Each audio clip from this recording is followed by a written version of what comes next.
Здравейте, скъпи зрители на Избрах фармация. Аз съм Йордан Илиев, известен още като Jordan 5, и днес се намирам в емблематичното място Парк Хотел Москва, където се провежда 5-ти национален фармацевтичен форум. Ще попитам моите колеги фармацевти защо са избрали фармация, какво биха съветвали един първокурсник и последен въпрос, но не и по важност, и всякакво. Тук при мен е студент по фармация на име Джиляна, Владислава, Боряна, Ванеса Вълкова, Константин, Таня, Петя Горанова, Никол, Ива и Гери, Александра, и Илияна, Маргарита Политова. Маргарита. Кой курс си? Трети. втори курс, Първи курс. Пети курс съм. трети курс Медицински университет София. Пети курс. Защо избрахте фармация? Като малка, когато реших, че ще уча фармация, много обичах химия. Вече не толкова, след като минах образованието в медицински. Но исках да помагам на хората. А медицината е много тегава и затова реших, че ще е фармация. Предпочитам химията от биологията, върви ми математиката, завършила съм Софийска математическа гимназия и просто всички пътища ме водеха насам. Като бях 10-ти клас, за първи път влязох в факултета и просто се влюбих и си казах, това е моето място, няма къде другаде да ходя. Главната причина беше, че искам да помагам на много хора едновременно в здравен аспект, но всъщност не исках да отделя достатъчно време да уча медицина. Реално първо се бях насочила към медицина, но 10-ти клас започнах да опознавам себе си и разбрах, че натурата ми е прекалено емоционална за тази професия и съответно баба ми беше фармацевтка и така един пътя ми леко беше предначертан да се преднасоча към фармацията и затова реално и реших да уча фармация. Реших, че фармацията е динамична професия, която ще ми даде контакти, много едно такова динамично, забързано ежедневие, което търсех аз и едновременно с това да съчетае любовта да помагам на хората и за това. Като малка се играех с кутии от лекарства, които съм събирала от баба ми и дядо ми и исках да стана аптекарка. И след това, като започнахме в училище да учим химията, много ми харесваше, беше ми супер интересно. И знаех, че винаги искам да е нещо в сферата на здравеопазването и просто фармацията сама си ме избра. Имах голямото желание да се занимавам с лечебни растения и да помагам на хората със силата на природата. Така че това беше единственото решение към онзи момент преди 3 години, 4. Защо избра фармация? Защото ми се стори медицината за много трудна, а нещо различно от целият този филд ми беше много несериозно. Така че фармацията беше малко като нещо по средата. Най-доброто от двата средата. Разбирам те. Много обичам химията и логическите науки, докато мислех, че в медицината малко повече са зубрачески. Фармацията е повече химия, повече логика, повече за мислене, за разбиране, а пък и медицината е малко търговия. Майка ми беше работила в аптека, не като фармацевт, съвсем различно нещо. Просто тя ме помогна ми с избора, това е. И сега вече съм много доволна, че съм я послушала. Винаги съм искала да бъда в медицинската сфера, но просто медицината не е за мен и реших да остана на фармация. Аз лично, моята история с фармацията е малко по-объркана. За тези, които първият избор не е бил фармация, сега ще чуете и се надявам да ви бъда полезна с нещо. Лично исках да избера дентална медицина, оценките ми стигаха, но избора беше повлиян от моите родители, които ми казаха, че няма да стана добър зъболекар, защото имам 2 леви ръце. Започнах да уча фармацията с доста голямо недоволство. Целият първи курс мина в едно чудене да се преместя ли, да кандидатствам ли наново, защото продължаваше да не ми харесва и да не ми харесва. Но открих БФСА и асоциацията много ми помогна да открия какви са възможностите след като завърша фармация. И те далеч не стигат до там, както аз си мислех, че ще работя в една аптека по цял ден и ще идват разни хора да ми се оплакват. То няма нищо лошо работата в аптека, стига това да е работата за вас и работата, която искате, защото лично това няма да бъде моя избор. След като завърша, мисля да се насоча и да изкарам допълнителна магистратура във Франция и в момента уча френски.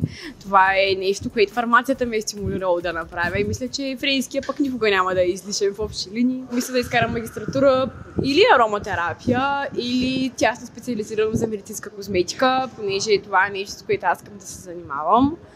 и се надявам лично да успея. Дълги години съм се занимавала с доброволческа дейност към Български младежки червен кръст и съответно изключително много обичах първата помощ, също така и да работя с деца. И всъщност просто един ден моята майка ми предложи, нали, обичаш първата помощ, обичаш да работиш с деца, защо не запишеш първоначално, нали, медицина започна с това и аз просто знаех, че това не е моето нещо, нали, не го усещам като призвание. Това е работа, която наистина е призвание и аз в действителност много исках да уча нещо с химия и започнах да разглеждам като варианти и просто като видях едно огромно количество химия, бях като това е, нали, това е моето нещо, искам да се занимавам с това. И ето ме тук. Тук при мен е магистър-фармацевт на име Станимир Халаджов. Приятно ми е. Защо избра фармация? Избрах фармация, тъй като преди това се занимавах професионално с спорт и смятам, че фармацията до голяма степен е свързана с спорта и ми беше много интересно науката за допинга, за лекарствата и реших да продължа своята страст спорта с фармацията. Ако можеш да кажеш нещо на един първокурсник, какво ще да бъде то? Това, което аз ги посъветвам е винаги да успяват да избират кое точно да научат, с кого точно да дружат и кое е най-важното за тях. Ние не можем да научим всичко, не можем да пробваме от всичко, но това свойство да правим правилните избори за нас самите може да ни накара да се почувстваме като завършени хора. Заради това ги съветвам да правят правилните избори, да се научат как да ги правят. Ако можехте нещо да кажете на един първокурсник, какво ще да бъде то? Търпение. Просто да не се отказва, защото в първи курс отначало ще им е много приятно, много готино, всичко ще е много фън, обаче след това идва момента на първата сесия, първите трепети, първите сблъсъци с изпитите и това е момента, в който има много рев. Помня аз на първи изпит, в който ме скъсаха, голям рев, голямо чудо, обаче просто това е момента, в който не трябва да се отказват. Прехода, трябва да си кажат, няма пък да се откажа, аз напук не се отказах, иначе ми беше много тежко и трудно по едно време, но напук не се отказах, просто да има търпение. Може би да не се притеснява излишно за някакви неща, свързани с университета, защото всичко ще се оправи. Да учи системно от първи курс и да не се отказва, независимо какво слушат преподавателите. Много вярно е това. Просто да продължават да бутат, защото това е единствения начин. Да не се притеснява, най-доброто те първо предстои, най-трудното също те първо предстои. Не е чак толкова трудно, да не се притесняват, да си подреждат приоритетите и добре да си разпределят своето време и да се опитват да влизат в такива събития, да се интересуват. Дързайте, не спирайте да се развивате, търсете различни възможности, грабете от тях с пълни шепи, защото самия университет може да ви даде много, но и вие не трябва да пренебрегвате нищо свързано с него. Всичко, което може да направите над това, да се включите в асоциация, в студентски съвет, всякакви отделни неща, които не включват университета, абсолютно го препоръчвам. Сложно е, наистина трудно е, но на всички им е трудно и това го осъзнах реално, когато бях на един фармацевтичен обмен в Полша. Там се срещнах с страшно много студенти от Европа, тъй като тогава бях много обезсърчена. В университета беше ми много тегаво, но там всъщност на всички им е трудно, обаче хората са страшно мотивирани да успеят и наистина хора учете, защото това да сте фармацевти, които знаят нещата и могат да съветват пациентите е страшно важно. Това ви прави едни стойностни професионалисти. Когато вие ще си помогна някой пациент в аптека или където и да е, просто чувството е наистина уникално. Търси своите хора, хората сред които се чувстваш добре, помагайте си в тази групичка.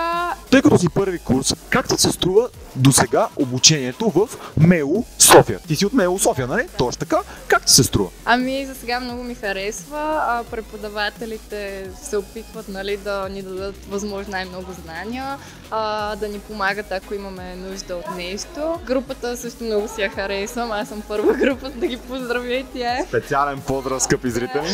Винаги си помагаме каквото имаме нужда. Аз, например, не помагам по математика. Съветът ми към вас е да не спирате и да грабвате възможностите, които ви се предоставят извън университета, защото все по-често чувам от колеги първи курс, които казват: ама ти защо ще ходиш сега на това, там те изобщо какво ще говорят, ще има ли някакъв смисъл. И аз викам, естествено, може да е едно изречение, което да чуеш, но то ще ти бъде от полза. И най-вече за мен такива конференции, като днес конгреси, на мен лично ми помогна, специално конгрес IBCS във втори курс, като бях, да се насоча в тези две направления, понеже имаше лекция за ароматерапия тогава.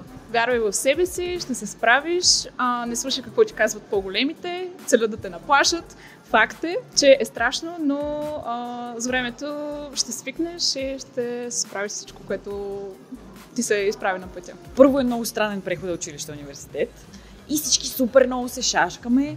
Първи, втори и трети курс са много подготвителни. Да. Така че по-спокойно.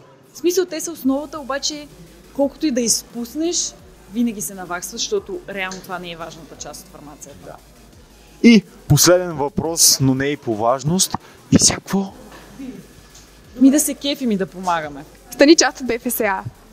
И всякво, това да гледат на цялото следване, на самата професия и на преживяването им в университета като част от живота, като купон. Просто да го приемат така. Надяваме се да оцелеем 5 курс и се молим за успешна реализация. Каквото стане. Яко кеф и каквото стане. И всякво? Бутаме. Най-важното. Катедра по стълбата мога да кажа, че имам много добър старт за момента в сферата на клиничните проучвания.